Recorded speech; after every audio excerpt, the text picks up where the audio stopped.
The rain had been falling over Manhattan since late afternoon, turning the streets into rivers of reflected neon and blurred headlights.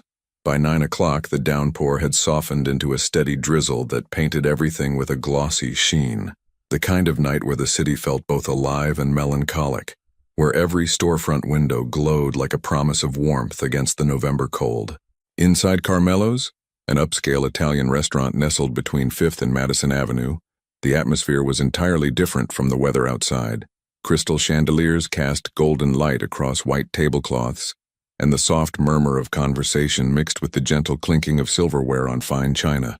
The air smelled of fresh basil, garlic, and expensive wine. This was the kind of establishment where businessmen closed deals, where politicians dined discreetly, and where certain people came because they knew the owner understood the value of privacy.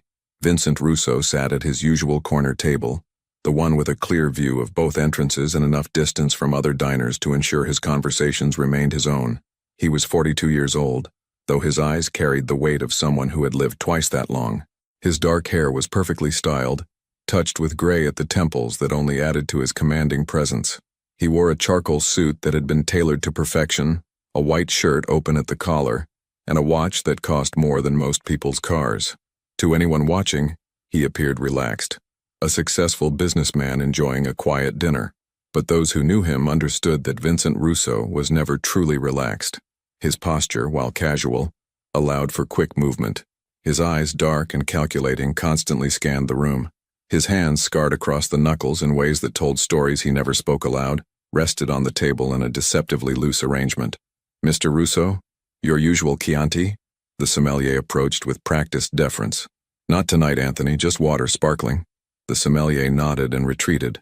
Vincent preferred to keep his mind sharp, especially on nights when business discussions might turn delicate. Tonight he was expecting Marco Bellini, a construction company owner who had been late on payments for protection services. It would be a conversation, nothing more. Vincent had learned long ago that the threat of consequences was often more effective than the consequences themselves. As he waited, Vincent's fingers unconsciously traced the edge of his left ribs, where an old injury still ached when the weather turned cold. 15 years ago, a rival had gotten too close with a blade during a territorial dispute in Brooklyn. The physical wound had healed, but it had left a permanent reminder, a raised scar that ran from his rib cage to his lower back, and a deep tissue injury that throbbed whenever pressure or cold affected it. He caught himself touching it and stopped. Showing weakness, even to himself, was a habit he'd long since trained away. The restaurant door opened, letting in a gust of damp air and the sound of traffic, but it wasn't Marco Bellini who entered. Instead, a young woman rushed through, shaking droplets from her dark hair and apologizing to the hostess for being late.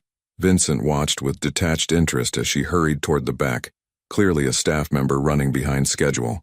"I'm so sorry, Maria," the young woman was saying breathlessly to the hostess. "The subway was delayed because of flooding on the tracks. I ran the last 4 blocks. It's fine, Emma, it's fine. Catch your breath. Table 7 needs attention, and Mr. Russo's section is yours tonight." Paolo called in sick. Vincent saw the young woman, Emma, pause for just a moment, her eyes flicking toward his corner table. Even from this distance he could see the slight tension that entered her shoulders. So she knew who he was. Most of the staff did, even if they pretended otherwise. Emma Chen was 26 years old, though the exhaustion in her eyes sometimes made her look older. She had moved to New York from San Francisco 3 years ago with dreams of becoming a child psychologist, armed with a bachelor's degree and enough optimism to fuel a small city. Reality had been less accommodating. Graduate school was expensive. Her mother's medical bills were more expensive. Her younger brother's college tuition was bleeding her dry, so she worked. During the day, she was a teaching assistant at a public elementary school in Queens.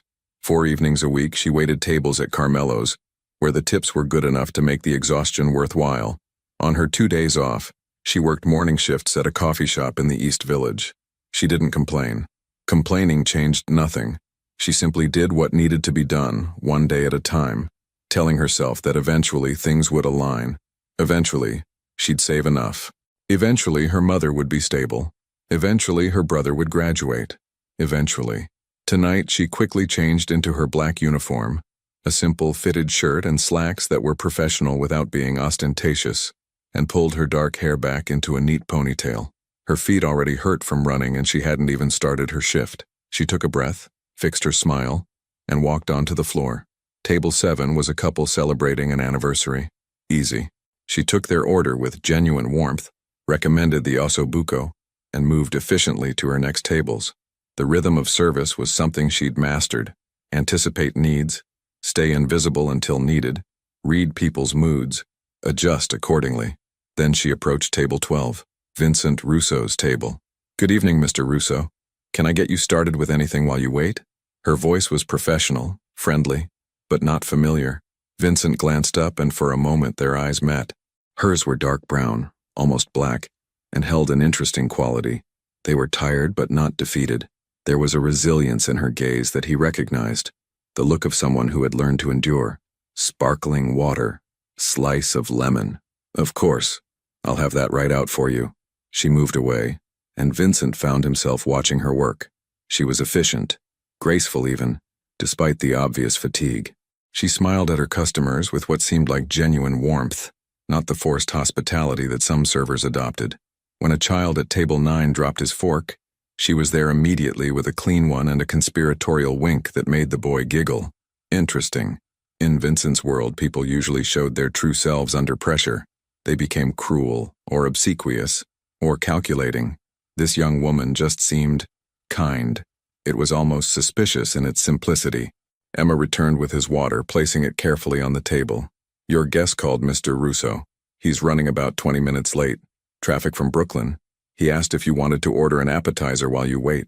Vincent nodded. "The bruschetta. And tell the kitchen not to rush it." "Absolutely." As she turned to leave, a commotion erupted from table 4. A businessman had apparently had too much wine and was being loud about his opinions on city politics. His companion was trying to quiet him, embarrassed.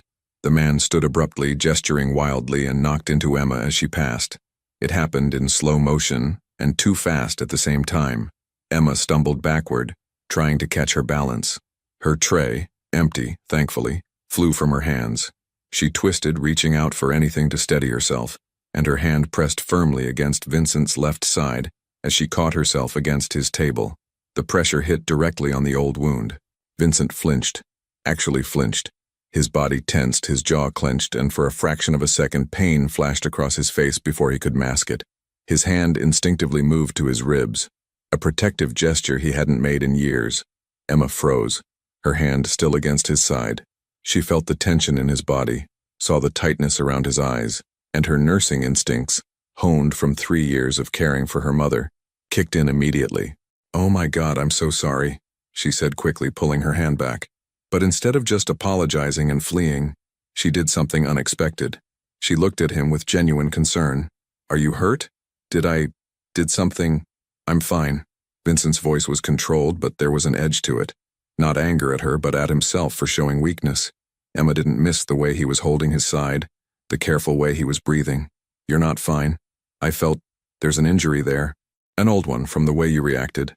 Vincent stared at her, genuinely surprised. Most people, upon realizing they'd touched him unwelcomely, would have scrambled away with terrified apologies. She was still standing there, concerned, looking at him like he was any other person who might be in pain. "I said I'm fine," he repeated, but his tone had lost its edge. "Okay," Emma said softly. Then to his complete astonishment she added, "But if you need ice or if it starts bothering you more, please let me know.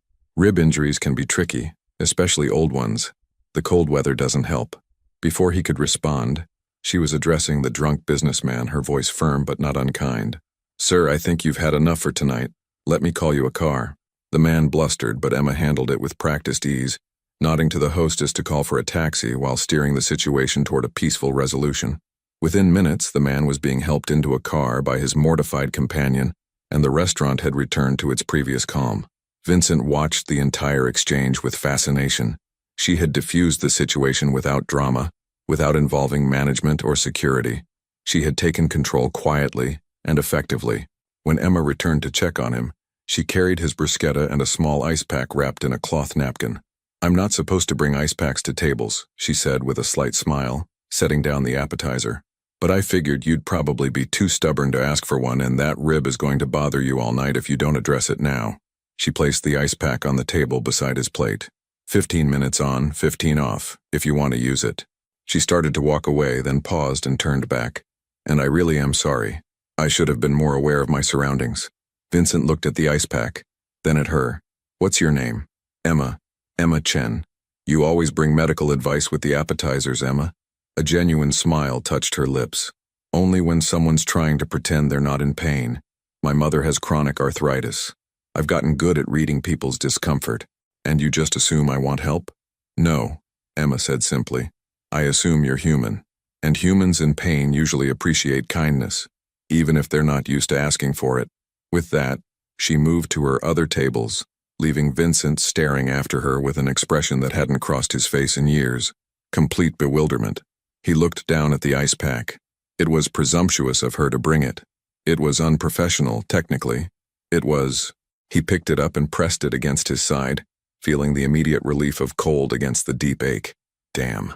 When was the last time someone had noticed he was in pain? When was the last time anyone had cared enough to do something about it without being asked? His own men wouldn't dare mention if they saw him wince. His doctor provided treatment when summoned, nothing more. And this waitress, this complete stranger who had every reason to fear him, had brought him ice and gentle advice like it was the most natural thing in the world. Vincent found himself watching her again as she worked. She moved with purpose, but also with an attentiveness to detail that spoke of someone who genuinely cared about doing things well. When an elderly woman at table 6 struggled to read the menu in the dim light, Emma quietly brought a small reading lamp from the hostess stand. When a young couple seemed to be on a tight budget, Vincent heard her steer them toward the lunch portions, which were more affordable, but not on the dinner menu. A small kindness that probably cost her a larger tip. Marco Bellini arrived 15 minutes later, full of apologies about the traffic. Vincent listened to his explanations about delayed payments with half his attention. Yes, there were legitimate construction delays. Yes, the city permits had taken longer than expected. Yes, payment would be made by the end of the week. Make it happen, Marco. I don't like repeating myself. Of course, Mr. Russo. Of course, you have my word. They shared a meal, discussed mutual acquaintances, and parted professionally. It was all routine, all familiar. Vincent had had 1,000 conversations like this in 100 different restaurants over 2 decades of business. But throughout the dinner, he was distracted. His eyes kept finding Emma as she moved through the restaurant. He noticed how she remembered details. The elderly woman's preference for warm water instead of cold. The young couple's request for the check to be split. She was attentive without being intrusive, present without being overbearing. And she had touched his wound with gentle concern. Not with fear or disgust or curiosity about the violence that had caused it. She had seen pain and responded with compassion. Simple, uncomplicated, honest. When Marco left, Vincent remained at his table, nursing an espresso he didn't particularly want. Emma approached to clear the plates. Can I get you anything else, Mr. Russo? The ice helped. Thank you. Emma's face brightened with a genuine smile that transformed her tired features. I'm glad. Old injuries can be stubborn. How's your mother? The question surprised him as much as it clearly surprised her. She's managing. Thank you for asking. The arthritis. You said she has arthritis. Yes. Rheumatoid. Some days are better than others. Vincent nodded slowly. My aunt had the same. I remember watching her hands swell on cold days. She used to say her joints could predict rain better than any weather forecast. That's exactly what my mom says, Emma said with a soft laugh. She called me this morning to tell me it was going to rain, even though the forecast said clear skies. She was right. She always is. There was a moment of comfortable silence, which was strange in itself. Vincent wasn't used to comfortable silences with strangers. Silence in his world usually meant calculation, threat assessment, strategic planning. What time does your shift end? He asked. Emma's expression became cautious. Around midnight. Why? It's late. The subway can be unpredictable at that hour. I'll be fine. I do this 4 times a week. I know, but humor me. My driver can take you home. It's on our way. Mr. Russo, I appreciate the offer, but I don't think... It's not an offer with conditions, Vincent interrupted gently. You showed me kindness tonight. Let me return it. Simple as that. Emma studied him for a long moment. He could see her weighing options, calculating risk, trying to determine if there was an angle she was missing. Finally, she nodded slowly. Okay, thank you. That's very kind. I'll wait. And he did. Vincent Russo, who had business to attend to, calls to make, territory to oversee, sat in that corner booth for another 2.5 hours, reading reports on his phone and occasionally ordering coffee he didn't drink. The restaurant staff noticed, of course. The hostess exchanged glances with the manager. The other servers whispered quietly. Everyone knew who Vincent Russo was, at least in general terms. Nobody knew exactly what he did, but they understood he was powerful, that he commanded respect, that crossing him would be unwise. But watching him sit there, patient and calm, waiting to give their colleague a ride home, they saw something different, something almost human. Emma finished her shift, counting out her tips and helping the closing staff with final tasks. When she emerged from the back in her street clothes, jeans, a worn peacoat and a scarf that had seen better days, Vincent was standing by the door. "Ready?" She nodded, suddenly nervous. "You really didn't have to wait." "I know." Outside, a black Mercedes waited at the curb, its engine running. The driver, a stocky man with kind eyes named Thomas, opened the rear door without comment. Vincent gestured for Emma to enter first, then slid in beside her, maintaining a respectful distance. "Where to?" Thomas asked. Emma gave an address in Queens, a modest neighborhood, safe but not affluent. The drive took 40 minutes through mostly empty streets, the city's nighttime rhythm slow and hypnotic. They didn't speak much during the ride. Emma stared out the window, watching the familiar landmarks pass, the bodega where she bought groceries, the park where she sometimes ate lunch, the library where she borrowed books she couldn't afford to buy. Vincent watched her watching the city, and something in his chest felt strange. When was the last time he'd noticed the small details of ordinary life? When had he stopped seeing the beauty in mundane routines? His world was filled with luxury, but it was also filled with constant vigilance, with strategies and countermoves, with the weight of decisions that affected dozens of people. This young woman beside him worked 3 jobs, cared for her mother, supported her brother, and still found the compassion to bring ice to a stranger in pain. She lived in a different world than he did, one where kindness wasn't strategic but simply natural. When they reached her building, a modest 5-story walk-up with tired bricks and flower boxes that someone was trying to keep alive, Emma turned to him. "Thank you, Mr. Russo. This was incredibly kind. Vincent, and you're welcome." She hesitated, her hand on the door handle. "Can I ask you something?" "You can ask.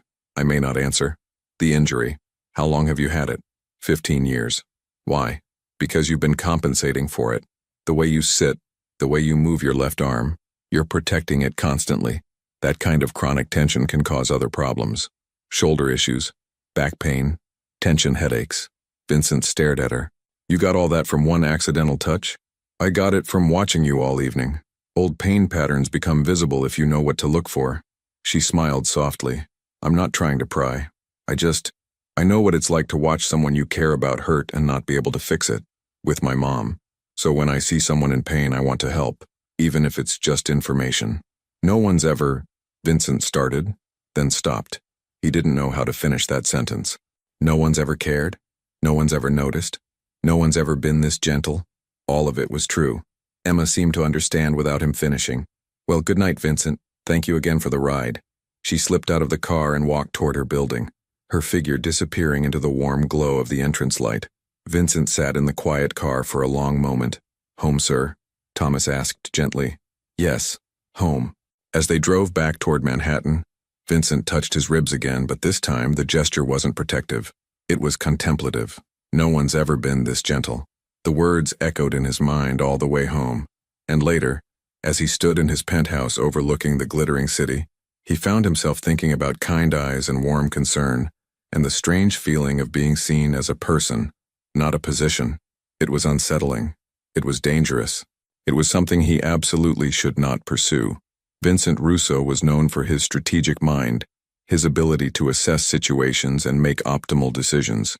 But as he stared out at the city lights, he knew with absolute certainty that he would be returning to Carmelo's. Soon, very soon, and he knew with equal certainty that this was possibly the worst decision he had ever made, but perhaps also the most honest. 3 days passed before Vincent returned to Carmelo's, though he thought about it every single day. He told himself it was ridiculous. He was a man who controlled territories, who made decisions that affected hundreds of people, who had built an empire on careful calculation and strategic thinking. Getting distracted by a waitress who had shown him basic human kindness was illogical at best, dangerous at worst. But on Thursday evening, he found himself walking through the restaurant doors at exactly 8:30, the time when he knew Emma's shift would be in full swing. Maria, the hostess, greeted him with her usual professional warmth. "Good evening, Mr. Russo. Your regular table?" "Yes, and Maria, make sure Emma handles my section tonight."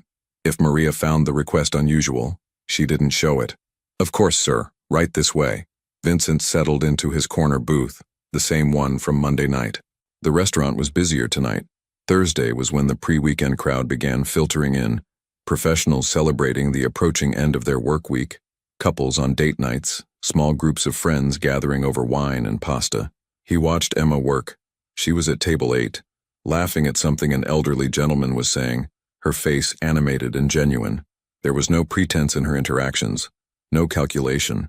She simply engaged with people as if they mattered, because to her they clearly did. When she finally noticed him, he saw the brief moment of surprise cross her features before she composed herself and approached his table. "Good evening, Mr. Russo. Back so soon?" "Vincent," he corrected. "And yes, the food is good here." A slight smile played at her lips. "Just the food?" He found himself matching her smile, something that felt foreign on his face. "The service isn't bad either." "High praise. Can I start you with something to drink?" "Red wine tonight, whatever you recommend." Emma's eyebrows rose slightly. "You trust my recommendation?" "You were right about the ice. I'm willing to take another chance." She studied him for a moment, and he had the distinct impression she was seeing past the expensive suit and controlled demeanor to something underneath. "I'll bring you something special. Give me a few minutes." She returned with a bottle he didn't recognize, pouring a small amount for him to taste. "This is from a small vineyard in Tuscany. The owner is the chef's cousin. It's not on the menu, but it's incredible. Complex but not overwhelming, with notes of cherry and a slight earthiness that pairs perfectly with our mushroom risotto." Vincent tasted it. She was right. It was exceptional. "How do you know so much about wine?" "I thought you were studying psychology." "I am, or I was." On pause at the moment, she poured his glass. "But I've been working here for 2 years. You pick things up. Plus, I like learning about things that bring people joy. Wine does that. Food does that. Small moments of pleasure in difficult days. That's a very optimistic perspective." "Optimistic or necessary?" Emma countered gently. "Some days you have to find the small joys, or the big struggles will drown you." Before Vincent could respond, she was called away to another table, but her words stayed with him. When had he last looked for small joys? His life was structured around control, power, territory. Joy wasn't a factor he calculated into his decisions.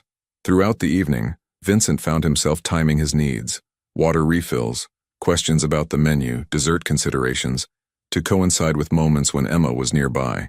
Each conversation was brief, professional on the surface, but underneath, he sensed something building.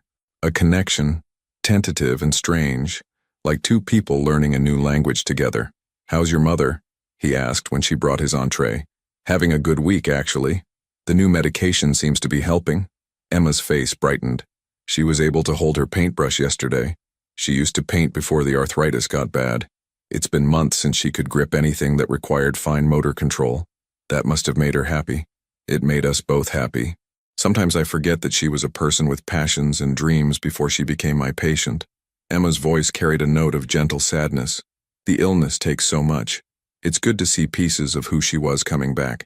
Even briefly, Vincent understood that more than he could express. He had watched his own mother fade after his father's death, watched her become a shadow of the vibrant woman who had once filled their small Brooklyn apartment with music and laughter. Grief and hardship changed people, carved away parts of them until what remained was someone different, someone diminished. "She's lucky to have you," he said quietly. Emma met his eyes, and for a moment, the busy restaurant faded away. "I'm lucky to have her. She taught me that strength isn't about never falling, it's about getting back up day after day even when you're tired. Especially when you're tired. That's a hard lesson.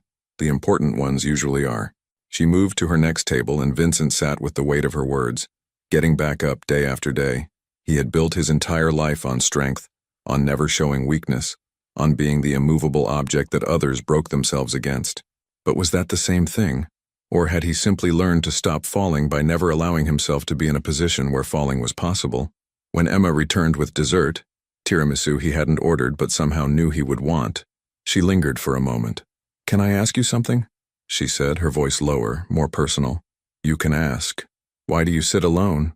A man like you, I assume you have associates, friends, people who would join you." Vincent considered the question. The honest answer was complicated. Sometimes solitude is safer than company. Safer for you or for them? He looked up at her sharply, surprised by her perceptiveness. Both.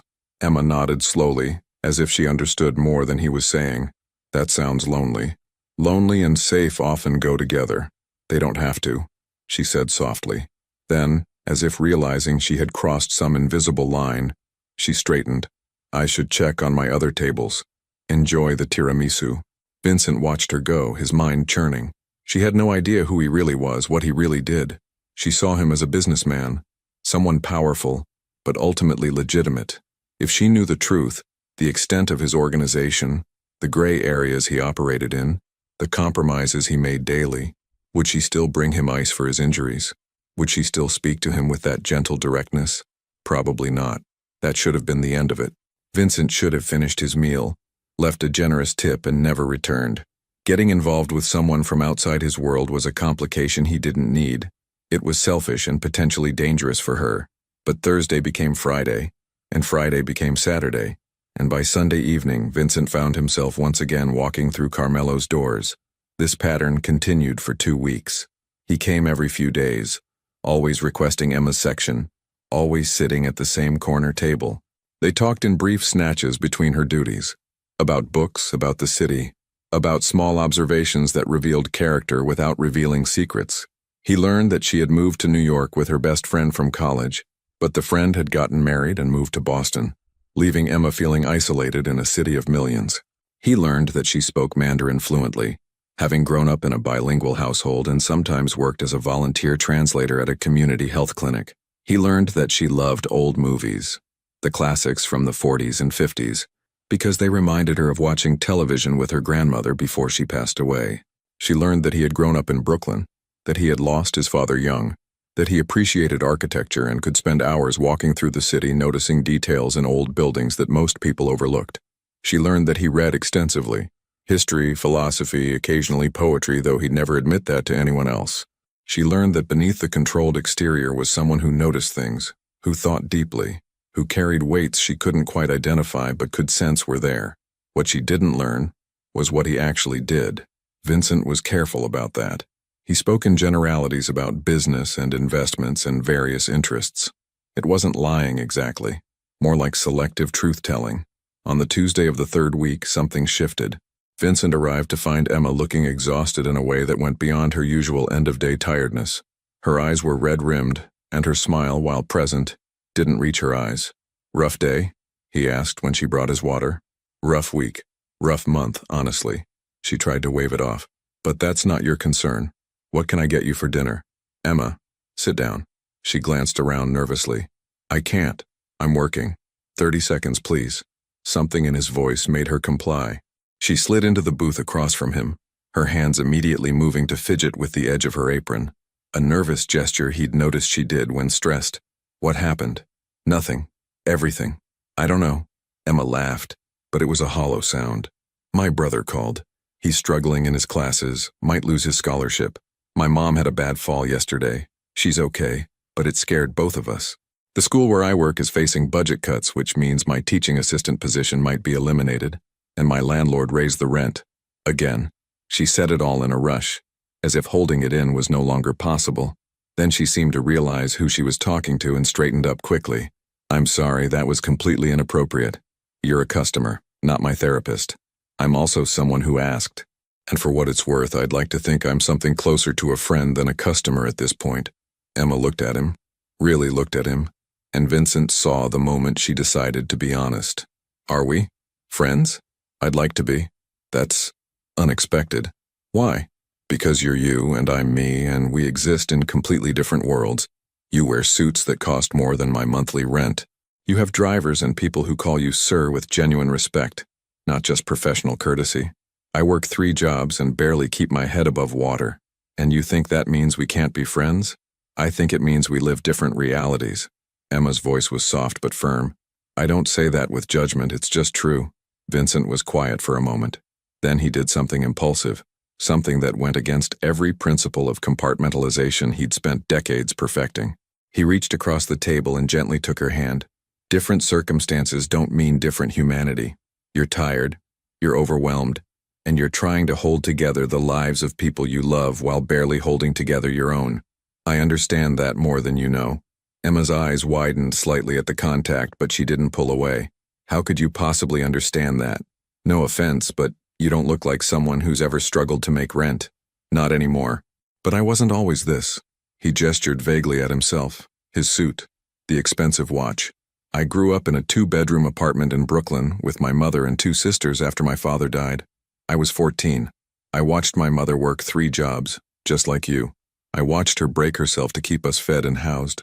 I understand what it means to be tired in your bones, to feel like you're one disaster away from everything falling apart. What changed? Emma asked quietly. I found opportunities. I worked hard. I made choices. All true, if incomplete. And I got lucky in some ways. And unlucky in others? She was looking at his left side, where she knew the old injury resided. Yes, and unlucky in others. They sat like that for a moment, hands connected across the table. 2 people from different worlds finding unexpected common ground. Then Emma's manager called her name, and the spell broke. I have to go, she said, reluctantly withdrawing her hand. I know. But Emma, about your brother's scholarship, what school? NYU. He's a sophomore, engineering. Why? Just curious. Vincent filed the information away. And the fall your mother took. Is she seeing a good doctor? She sees someone at the community health center. They're overworked, but they try. Would she be open to a second opinion? I know some people. Emma's expression became guarded. Vincent, I appreciate the thought, but I can't accept. It's not charity. It's a friend making an introduction, that's all. My aunt's rheumatologist is one of the best in the city. He might have insights her current doctor hasn't considered. He pulled out his phone, typed quickly, and showed her the screen. That's his office number. Tell them Vincent Russo referred you. They'll make room in his schedule. This is too much. It's a phone number. What you do with it is your choice. Emma stared at the number, conflict clear on her face. Finally, she pulled out her own phone and took a picture of the screen. Thank you, I'll think about it. That's all I ask. She left to attend to her tables, and Vincent sat back, his mind already working. By the time his meal arrived, he had made 3 phone calls. The first was to Dr. Raymond Chen, the rheumatologist he'd mentioned. Vincent had helped the doctor's son with a legal problem years ago. Nothing serious, just a misunderstanding that Vincent's lawyer had resolved quickly. Dr. Chen still felt he owed Vincent a debt. Raymond, Vincent Russo, I need a favor. A friend's mother needs to be seen. Rheumatoid arthritis, advanced. Current treatment isn't working well. Can you fit her in? For you? Of course. Have them call my private line. I'll make sure she's seen within the week. The second call was to Marcus Webb, who ran a private scholarship fund that Vincent had been donating to anonymously for years. Marcus, I need information on a student at NYU. Engineering program, sophomore, name is, He realized he didn't know Emma's brother's name. He'd have to find that out. I'll send you details. If he's at risk of losing his scholarship due to grades, I want to know what kind of support is available. The third call was to Tony Castellano, who owned half the rental properties in Queens. Tony, I need information on a building. Vincent gave Emma's address. I want to know who owns it, what the rent situation is, and whether there have been any documented problems with the property. Planning to buy it? Tony asked, curious. Maybe. Or maybe I just want information. You got it. I'll have something by tomorrow. Vincent hung up feeling both satisfied and troubled. He was crossing lines he'd kept firmly in place for years. He didn't get personally involved in people's lives. He didn't use his resources for individual acts of kindness. It was inefficient, it created obligations, it opened doors to emotional complications, but he couldn't seem to stop himself. Emma returned to check on him later in the evening, her professional mask back in place but gratitude evident in her eyes. Thank you. For the referral. For listening. For being kind. You were kind to me first. I'm just returning the favor. Somehow, I think your return favors are worth more than ice packs, she said with a slight smile. Value is subjective. Your ice pack meant more to me than you know. As the evening wore on, Vincent found himself studying Emma with new understanding. She carried her burdens with grace, never complaining to her customers, never letting her exhaustion affect her service. She was strong in ways that had nothing to do with power or control, and everything to do with resilience and determination. It reminded him of his mother. It reminded him of who he had been before his world had hardened him. When the restaurant finally closed and Emma finished her shift, Vincent was waiting by the door, as had become his pattern over the past weeks. "You don't have to keep doing this," Emma said as they settled into the car, "giving me rides home. I know, but the subway is unreliable this late and I worry." "You worry about me?" There was surprise in her voice. "Yes. Why?" Vincent turned to look at her in the dim interior of the car, illuminated only by passing streetlights. "Because you're working yourself to exhaustion for people you love. Because you carry more weight than anyone should have to carry alone. Because despite everything, you still find the energy to be kind to strangers. Those are rare qualities, worth protecting." Emma was quiet for a long moment. When she finally spoke, her voice was soft. "You're not what I expected." "What did you expect?" "I don't know. Someone colder, maybe. More distant. The first night you came in, I was nervous. Everyone knows your name, knows you're important, knows to be respectful, but nobody really knows who you are." Vincent's jaw tightened slightly. "And who do you think I am?" "I think you're someone who's been hurt and learned to protect yourself by keeping everyone at a distance. I think you're lonely but convinced yourself that loneliness is safer than vulnerability. I think underneath all the control and careful distance, you're someone who wants connection but doesn't know how to accept it anymore." The accuracy of her assessment stunned him into silence. She saw him, really saw him, in a way that no one had in years. It was terrifying and exhilarating in equal measure. "That's remarkably perceptive. I told you, I was studying psychology. I'm good at reading people." Emma smiled slightly. "Plus, it takes one to know one. You're lonely too?" "Exhausted and lonely. Great combination." She laughed softly. "I moved here with such big dreams. I was going to change the world, help children, make a difference. Instead, I'm just trying to survive each day. My friends have moved away or gotten so busy with their own lives that we barely talk.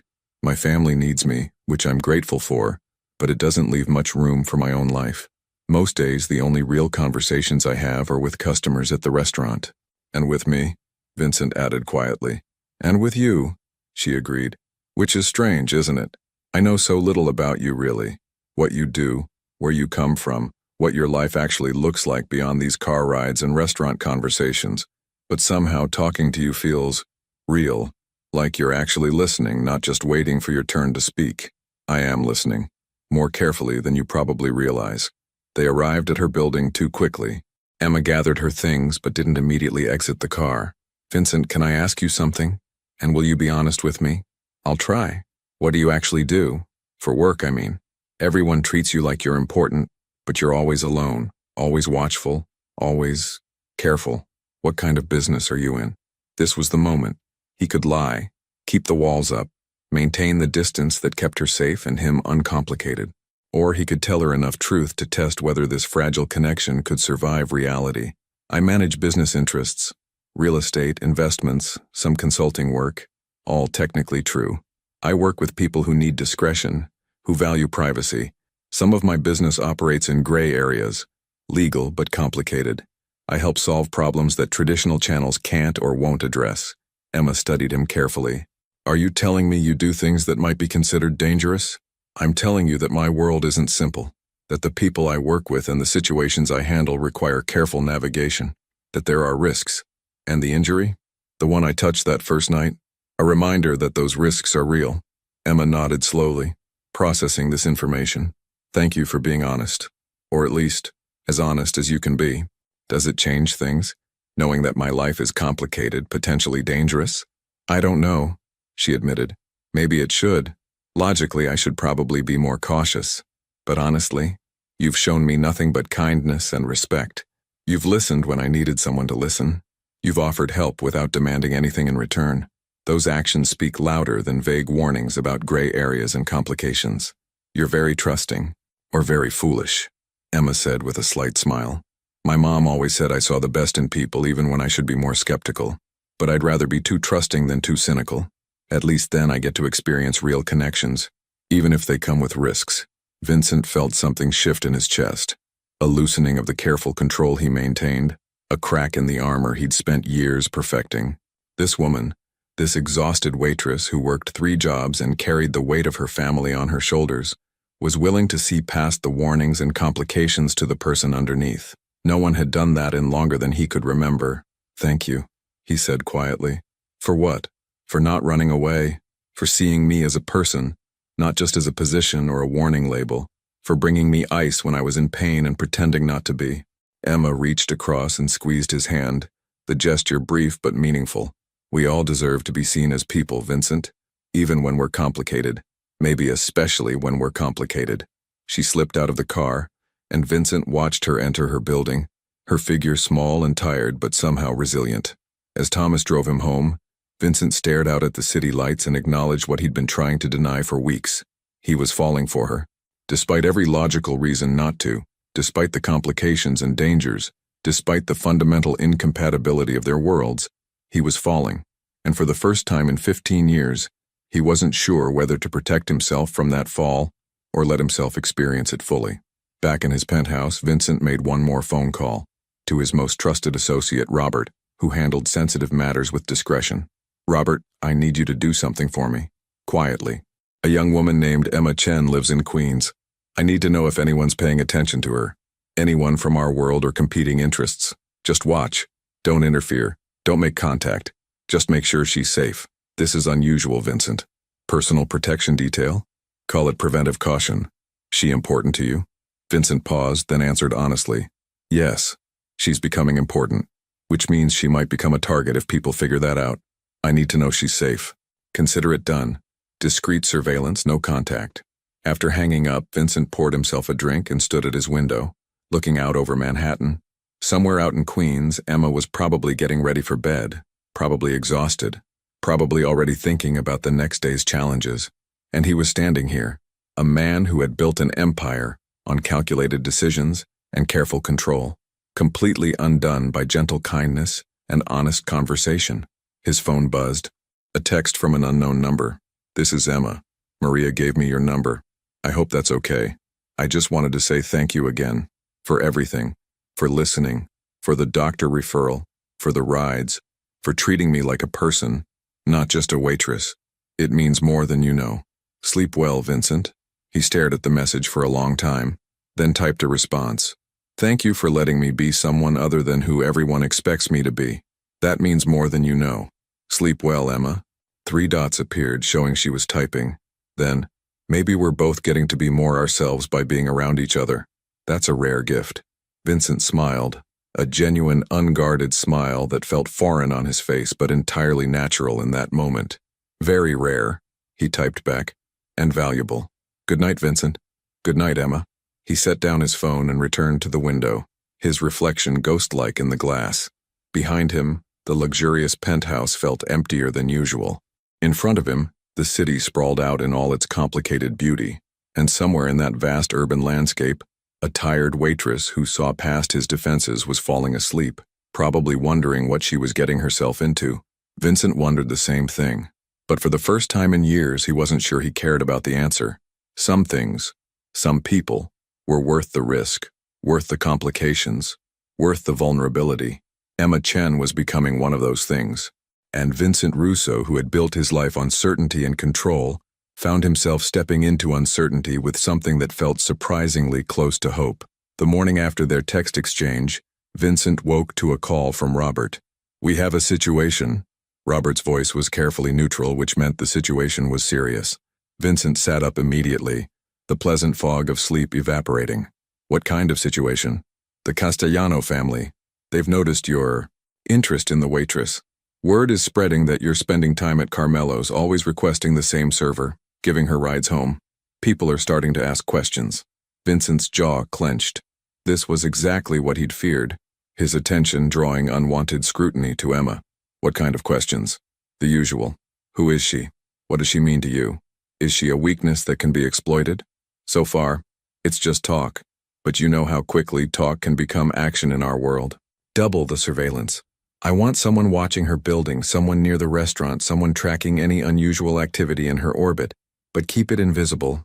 She can't know she's being watched. Vincent, with all respect, maybe the better solution is to create distance. Stop going to the restaurant, stop the rides. Let the interest die down naturally. No. The word came out harder than Vincent intended. I'm not abandoning her because people are gossiping. Just keep her safe. That's all I'm asking. Robert was quiet for a moment. You're really attached to this girl. She's not a girl. She's a woman. And yes, I am. Which is why I need to know she's protected. Understood. I'll tighten security. But Vincent, you need to be careful. Getting emotionally involved makes you vulnerable. We both know what happened to— Don't, Vincent interrupted sharply. Don't bring up the past. This is different. Is it? Or are you repeating patterns? After ending the call, Vincent sat on the edge of his bed, conflict warring inside him. Robert was right, in a way. Years ago, he'd cared about someone, deeply, and that person had been used against him. The details didn't matter now. What mattered was the lesson. Care makes you vulnerable, and vulnerability gets people hurt. But Emma wasn't just someone he cared about. She was someone who saw him as human, who brought him ice when he was in pain, who spoke to him with honest directness. The thought of walking away from that, of letting fear dictate his choices, felt like a different kind of defeat. His phone buzzed with a text from Emma. Good morning. My mom called the doctor's office. They got her in for tomorrow afternoon. I can't believe it. She's been trying to get an appointment with a good specialist for months. Thank you doesn't seem like enough, but thank you. Vincent typed back. I'm glad he could see her. Let me know how it goes. 3 dots appeared, disappeared, then appeared again. Finally, would you want to meet her? My mom, I mean. She keeps asking about the friend who helped us. No pressure, obviously, I know you're busy. Meet her mother. That was a significant step, one that moved them from friendly acquaintances to something more defined, more real. It also meant exposing himself further, letting someone else into his carefully controlled world. I'd like that, he typed before he could overthink it. When works for you? Really? Okay, maybe this weekend? Sunday afternoon? We usually have tea together. Very casual, nothing fancy. Sunday afternoon sounds perfect. Just tell me when and where. He could almost feel her surprise through the phone. You're sure? It's really okay if this is too much. I don't want to make you uncomfortable. Emma, I want to meet your mother. I want to be part of your life, not just someone you see at the restaurant. A longer pause this time. Then, that's really sweet. Okay, Sunday at 2 p.m. I'll send you the address. I'll be there. Vincent set down his phone and realized he was nervous. Actually nervous. When was the last time he'd been nervous about meeting someone? He faced down rival businessmen, negotiated deals worth millions, managed complex operations across the city. But the thought of having tea with Emma's mother made his palms sweat. Because it mattered. She mattered. And he desperately didn't want to disappoint her or her family. The week passed in a strange rhythm. Vincent continued his regular business. Meetings, negotiations, problem-solving for the various operations under his purview. But his mind kept drifting to Sunday, to Emma, to the way his carefully ordered world was shifting around this unexpected connection. On Wednesday, Dr. Chen called personally. Vincent, I saw Mrs. Chen today, Emma's mother. How is she? The rheumatoid arthritis is advanced, but manageable with the right treatment protocol. Her current medications were outdated. There are much better options available now. I've started her on a new regimen that should significantly reduce inflammation and pain within a few weeks. That's good news. It is. But Vincent, that woman has been suffering unnecessarily for over a year because she couldn't afford proper specialist care. The community health center she was going to, they're doing their best with limited resources, but she needed more comprehensive treatment. Can you help her? I already am. I've set up a treatment plan, and I'm bringing in a physical therapist who specializes in arthritis patients. Between the medication adjustments and targeted therapy, we should see significant improvement. What's the cost? For Mrs. Chen? Nothing. Consider it a professional courtesy. Dr. Chen paused. Though between us, I know you'll find a way to compensate me appropriately. You always do. Send the bills to my office. All of them, medications, therapy, follow-up appointments, and Raymond? Thank you. You're welcome. And Vincent, that daughter of hers is remarkable. While Mrs. Chen was in the exam room, Emma asked intelligent questions, took detailed notes, wanted to understand every aspect of the treatment plan. She's completely devoted to her mother's well-being. You're spending time with good people. After hanging up, Vincent felt a warmth in his chest that had nothing to do with business success or strategic victories. He'd made a tangible difference in Emma's life, had eased a burden she'd been carrying. That meant something. Thursday evening, Vincent returned to Carmelo's. Emma's face lit up when she saw him, a genuine smile that made her tired features beautiful. "Vincent, I wasn't expecting you tonight. I had some free time. Thought I'd have dinner." She led him to his usual table, and once he was settled, she lingered for a moment. "I don't even know how to thank you properly. My mom came home from the doctor's appointment crying, happy tears. She said Dr. Chen was the first specialist who really listened to her, who treated her like a person instead of just another patient. And the treatment plan he outlined, it's exactly what she needed. I'm glad he could help. It's more than help, Vincent. It's life-changing." She's already feeling more hopeful, more like herself. Emma's eyes were bright with emotion. "You did that. You made one phone call and changed everything for her. I just made an introduction. Dr. Chen did the real work. Don't diminish what you did, please." Emma reached out and briefly squeezed his hand. "You've been so kind to us, to me. I keep waiting for the catch, for the moment when you reveal what you want in return. There is no catch. I don't want anything except—" Vincent paused, choosing his words carefully. "Except to see you happy. To know that I made your life a little easier. That's enough." Emma studied him with those perceptive dark eyes. "You're a complicated man, Vincent Russo. I've been told that before. It wasn't a criticism, just an observation." She glanced around to make sure no one was listening. "I'm actually really nervous about Sunday, about you meeting my mom." "Why? Worried I won't pass inspection?" "Worried she'll like you too much and start planning a wedding," Emma said with a laugh. "She's been alone for a long time since my dad passed. She wants me to be happy, to have someone in my life. If she sees that that you're you, she's going to have expectations I'm not sure we're ready for." "What are we ready for?" Vincent asked quietly. Emma met his gaze directly. "I don't know, but I want to find out. Is that okay?" "That's more than okay." The rest of the evening passed pleasantly. They talked between her duties, and Vincent found himself relaxing in a way he rarely did anywhere else. With Emma, he didn't have to perform, didn't have to maintain the careful facade of control and power. He could just be himself, complicated, scarred, uncertain, but genuine. Friday brought unwelcome news.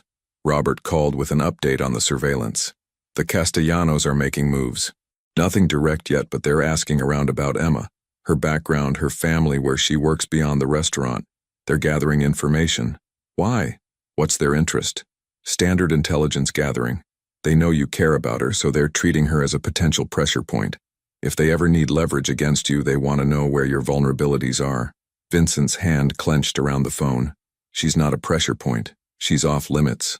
You need to make that clear, publicly. Otherwise, they'll keep testing boundaries. Set up a meeting tomorrow, neutral location.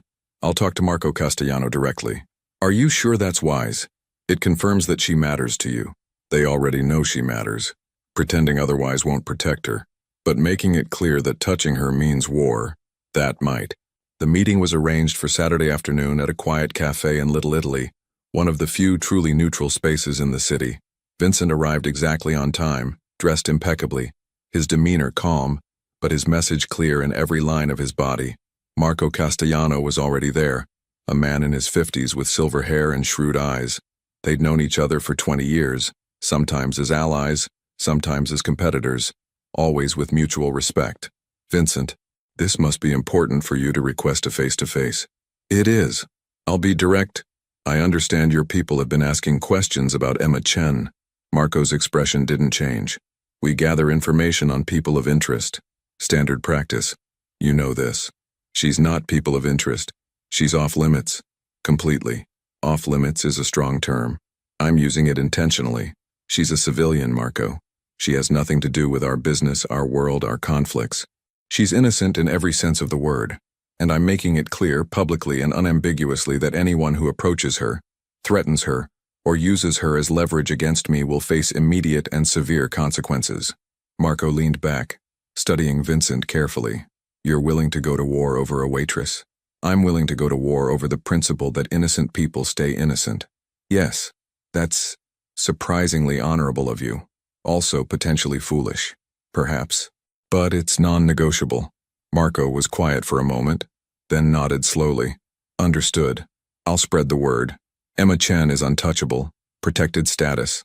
Anyone who violates that answers to you directly, and by extension, creates a problem with my family as well. Vincent felt tension release from his shoulders. I appreciate that. But Vincent, understand what you're doing. By publicly claiming her as protected, you're also publicly claiming her as important to you. That makes her valuable in ways that go beyond immediate threats. If she becomes widely known as someone you care about, there will always be people looking for angles, for ways to use that connection. I know. But the alternative, pretending she doesn't matter while watching her from a distance, that's not acceptable either. At least this way, she has explicit protection. You're changing, old friend. Becoming softer. Maybe. Or maybe I'm finally remembering what it's like to care about someone beyond strategic value. Marco smiled slightly. Love makes fools of us all, but it also makes us human. Good luck with it. They shook hands and parted ways. The agreement made.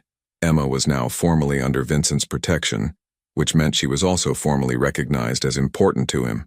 There was no going back from that. Sunday arrived with clear skies and unseasonably warm weather for late November. Vincent dressed carefully. Nice slacks, a sweater, nothing too formal or intimidating. He wanted to appear approachable, not like the businessman Emma's mother might be intimidated by. He arrived at Emma's building at exactly 2 o'clock, carrying flowers. Simple daisies, nothing ostentatious, and a box of premium tea he'd had specially ordered from a shop in Chinatown. Emma buzzed him up, and he climbed the stairs to the 3rd floor, his heart beating faster than it had any right to.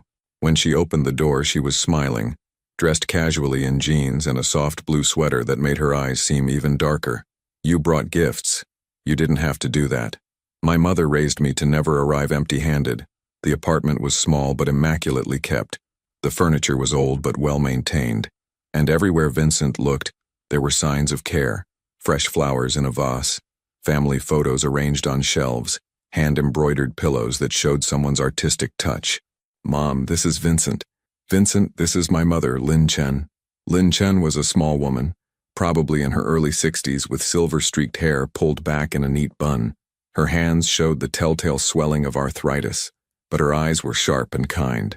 She stood with some difficulty, and Vincent immediately moved to help her settle back into her chair. Mrs. Chen, it's an honor to meet you. Please, don't stand on my account.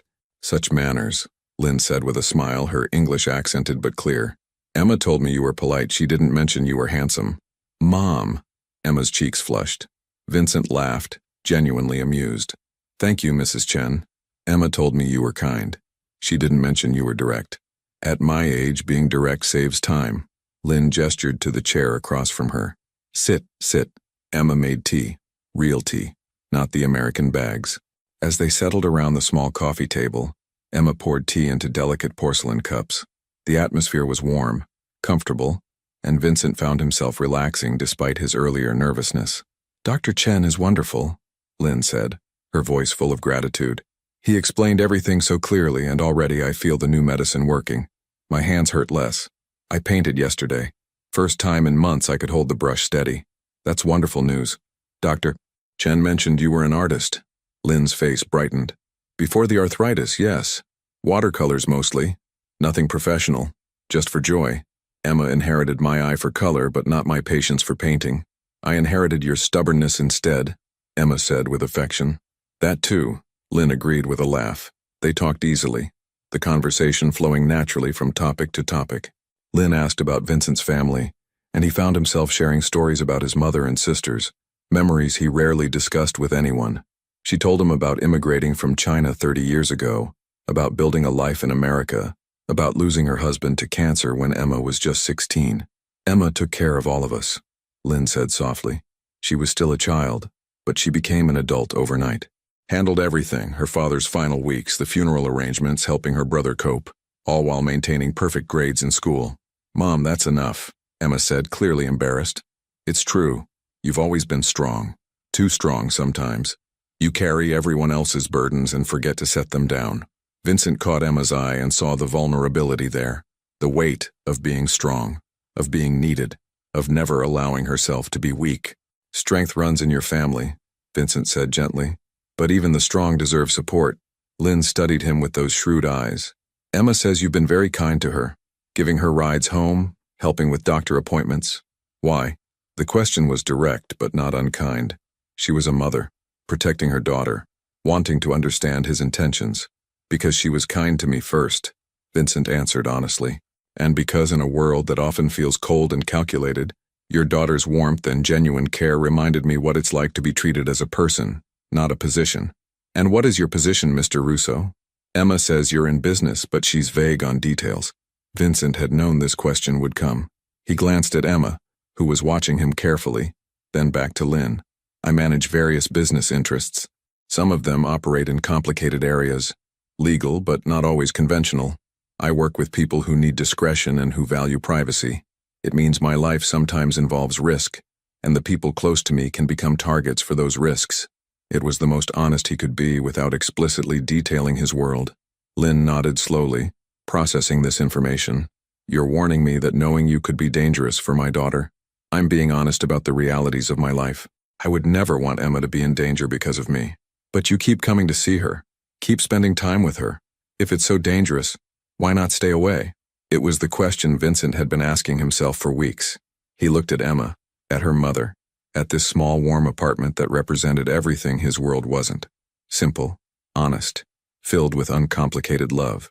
Because staying away feels like a different kind of danger. The danger of never experiencing genuine connection, of never allowing myself to care about someone, of building walls so high that I forget what it's like to be human. He paused.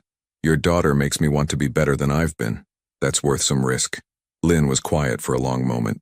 Then she reached over and patted Vincent's hand, a gesture so maternal, so accepting, that he felt emotion tighten in his throat. My Emma has good instincts about people. If she trusts you, then I trust her judgment, but Mr. Russo, if you hurt my daughter, doctor referrals won't save you. Mother's protection is fiercer than any business arrangement. Vincent smiled, appreciating her directness. I wouldn't expect anything less, and I have no intention of hurting her. The afternoon continued pleasantly. Lynn showed him some of her paintings, which were genuinely beautiful. Delicate watercolors of landscapes and flowers that captured light and shadow with remarkable skill. Emma talked about her work at the school, the children she taught, the small victories that made the exhaustion worthwhile.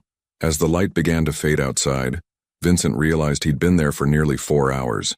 4 hours that had felt like minutes, filled with easy conversation and genuine connection. When he finally prepared to leave, Lynn pulled Emma aside, not subtly, leaving Vincent standing awkwardly by the door.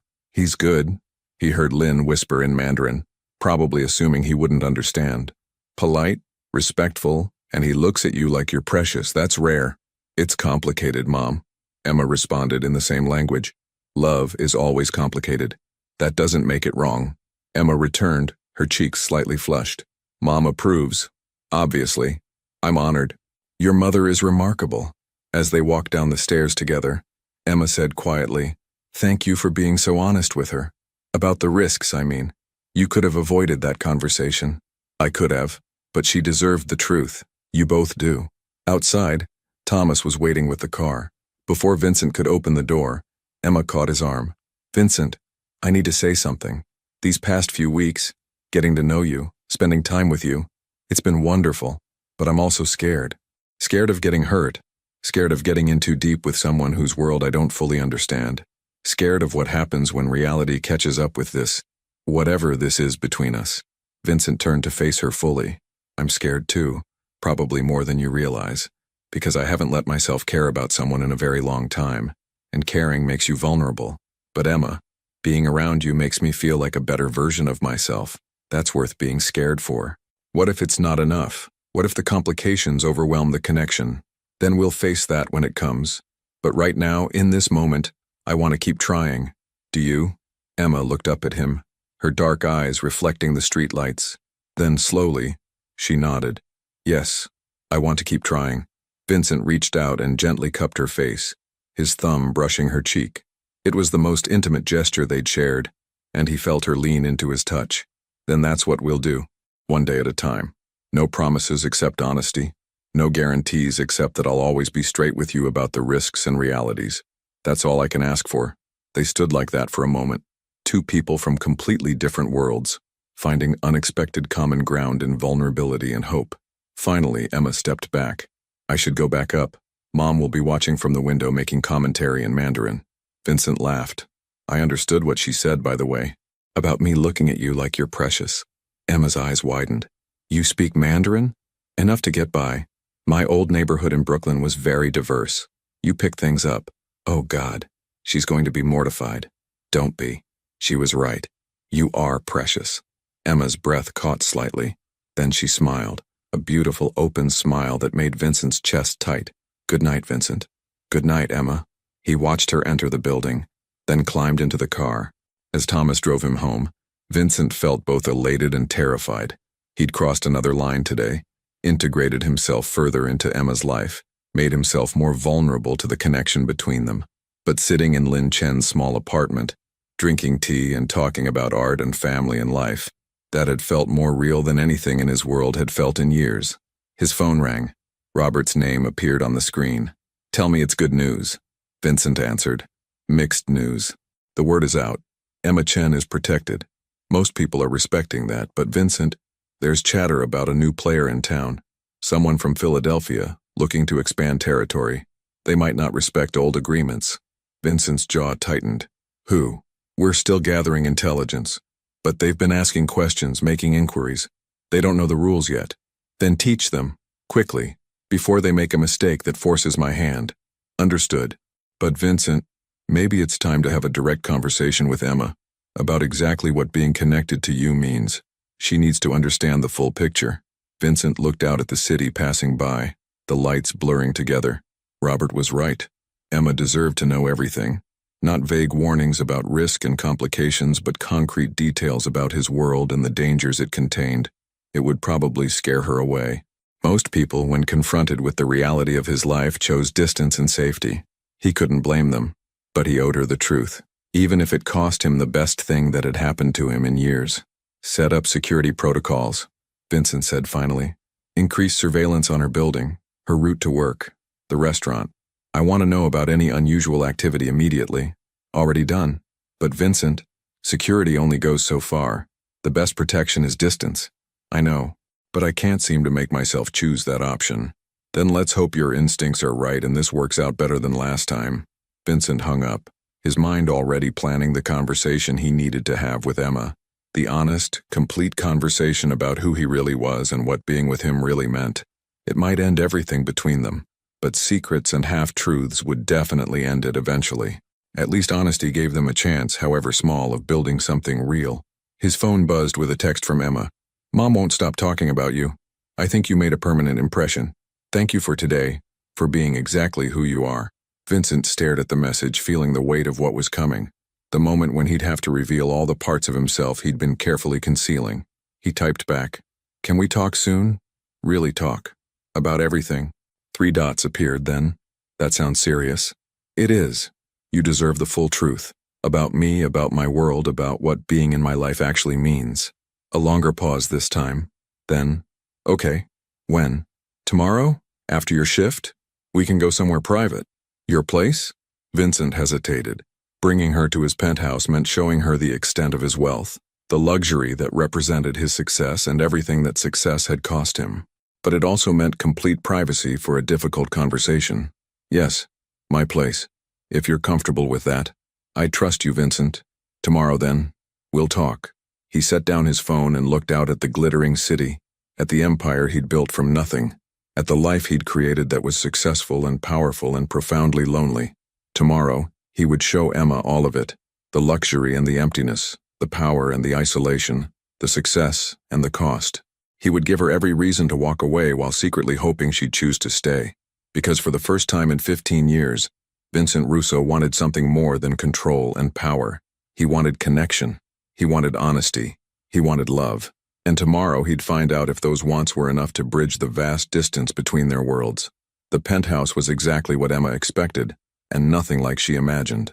Floor-to-ceiling windows overlooked Manhattan, the city lights spreading out like stars. Modern furniture, expensive art, everything precise and controlled, but it also felt empty. A beautiful space without warmth, without life. Vincent stood by the window, his posture tense. Thank you for coming. You said we needed to talk, about everything. Emma set down her coat, trying to calm her racing heart. I'm listening. He turned to face her, and in his eyes she saw vulnerability she'd never witnessed before. I haven't been completely honest with you about what I do. Not lies, but omissions. You deserve the full truth. Okay, tell me. Vincent took a breath. My business. It's not conventional. I manage operations that exist in gray areas. Protection services, dispute resolution, territory management. Some people would call it organized business. Others would use harsher terms. I help people solve problems that can't be solved through traditional channels, and I do it by maintaining influence and control. Emma processed this carefully. You're telling me you're involved in things that might be considered illegal? I'm telling you I operate in spaces where legality is complicated.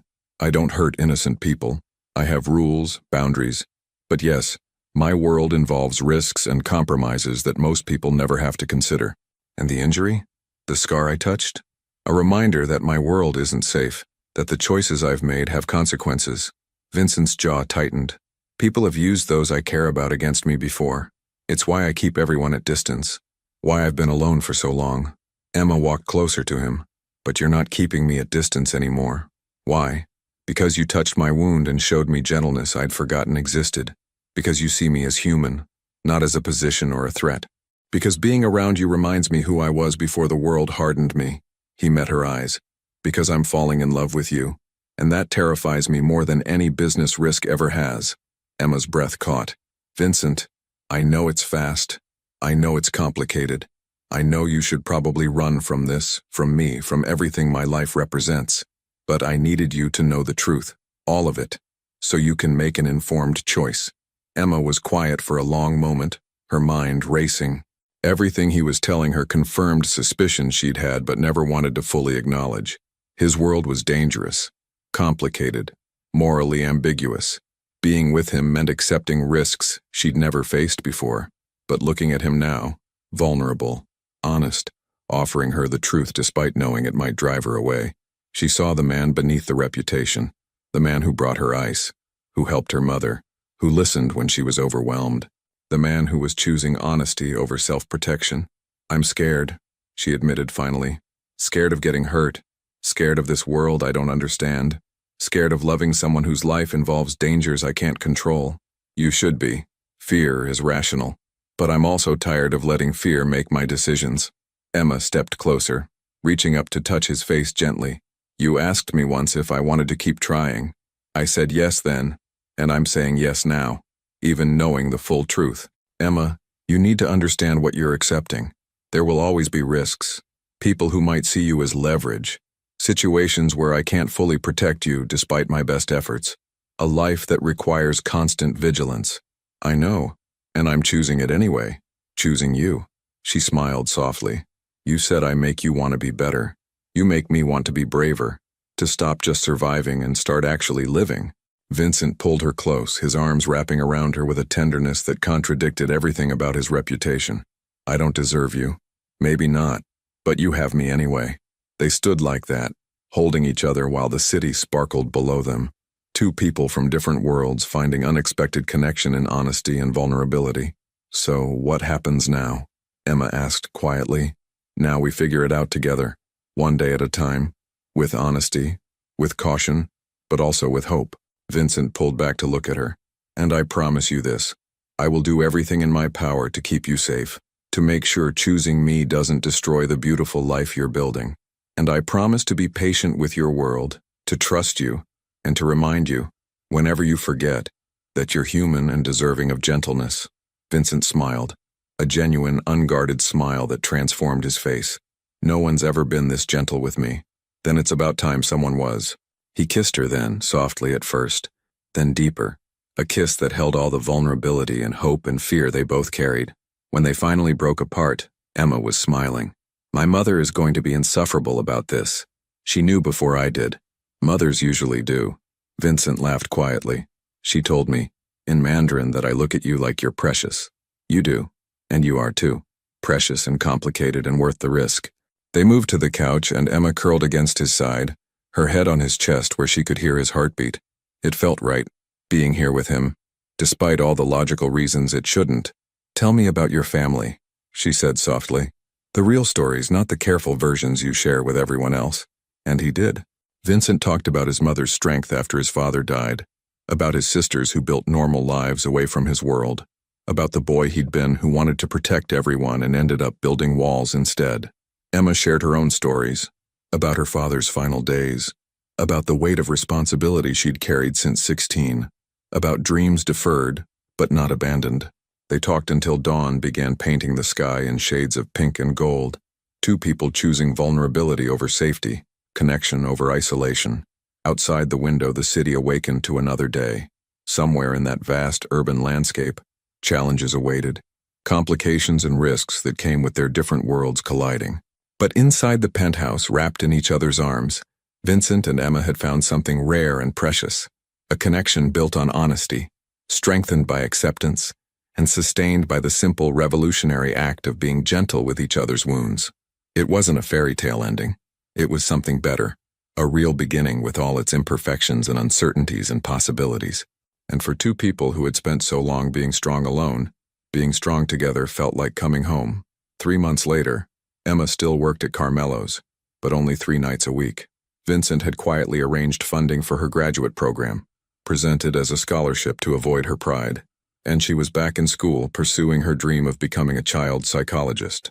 Her mother's arthritis was manageable now, her brother had secured additional academic support, and Emma had learned to accept help without feeling like she was failing. Vincent was still Vincent, powerful, strategic, operating in gray areas. But he smiled more now, laughed more easily, and had learned that vulnerability wasn't weakness but courage. They were building something together, not perfect, not simple, but real and growing stronger each day.